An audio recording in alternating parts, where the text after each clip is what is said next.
नमस्कार, स्वागत आहे तुमचे फेमस मालवणी कट्ट्यामध्ये। आज आपण अख्ख्या मसूरची आमटी कशी बनवायची हे पाहूया। इथे आपण एक वाटी अख्खा मसूर घेतलेला आहे, न भिजवताच घेतलेला आहे। हे बघा, आपण एका मोठ्या बाउलमध्ये ह्याला काढून घेऊया।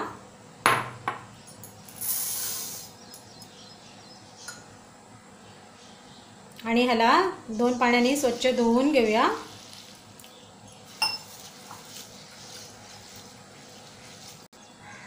हे बघा, 2 पाण्याने आपण धुवून घेतलेले आहे। आता आपण एका कुकरमध्ये टाकूया। आपण हा भिजवलेला नाही आहे, म्हणून आपल्याला कुकरमध्ये शिजवून घेऊया ह्याला।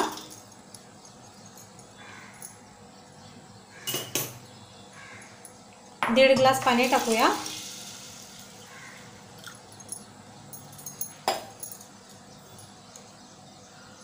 थोडंसं मीठ टाकून घेऊया आणि ह्याच्या आपण 2 शिट्ट्या काढून घेऊया। आपल्या 2 शिट्ट्या झालेल्या आहे आणि कुकर छान थंड झालेले आहे। आपण चेक करूया मसूर शिजलेत का। हे बघा, छान शिजलेलं आहे। आपण एका बाउलमध्ये काढून घेऊया।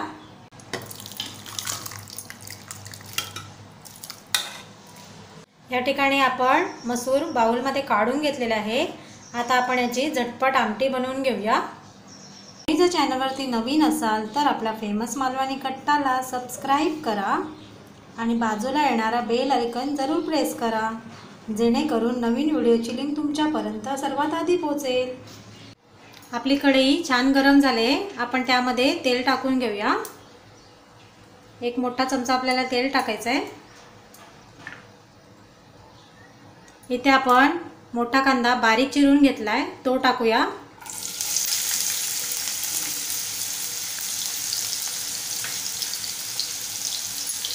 परतून घेऊया।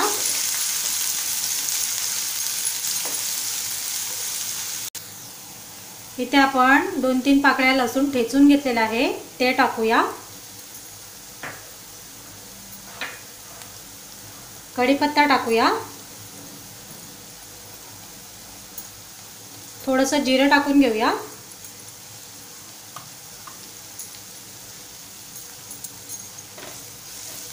छान परतवायचं आहे आपल्याला।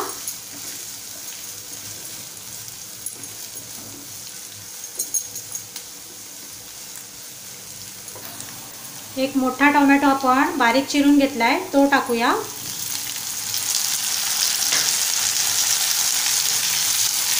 परतवूया।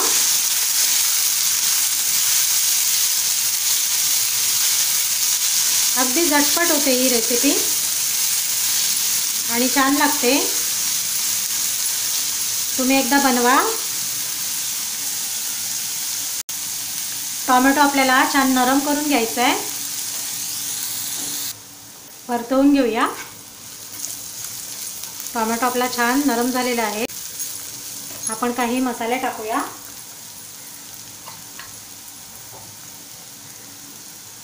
पाव चमचा हळद टाकूया।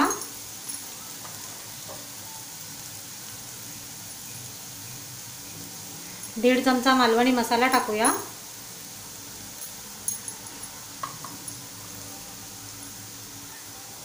पाव चमचा गरम मसाला टाकूया आणि मिक्स करून घेऊया।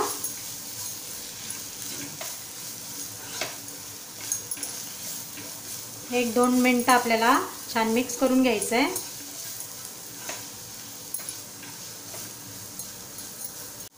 आपले मसाले तेलामध्ये छान फ्राय झालेले आहे।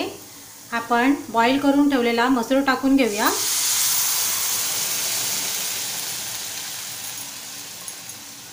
अलगदच आपल्याला टाकायचं आहे। मिक्स करून घेऊया।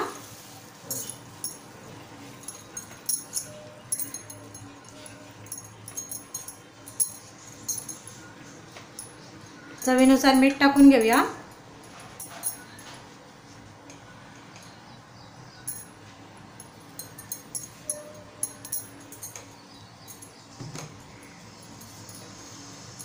परतवूया।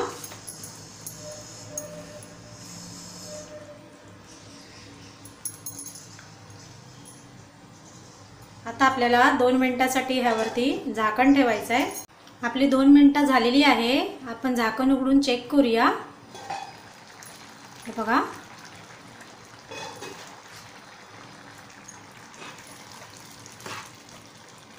छान आपली मसूरची आमटी तयार झालेली आहे। आपण ह्यामध्ये कोथिंबीर टाकून घेऊया।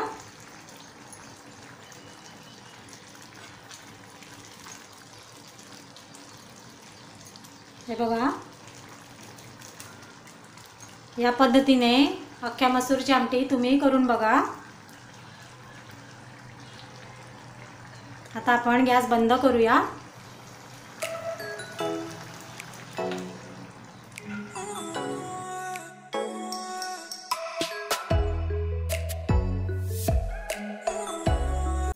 आपली आजची झटपट मसूरची आमटी आवडली असेल तर आपल्या फेमस मालवणी कट्टाला सबस्क्राईब, लाईक आणि शेअर करायला विसरू नका।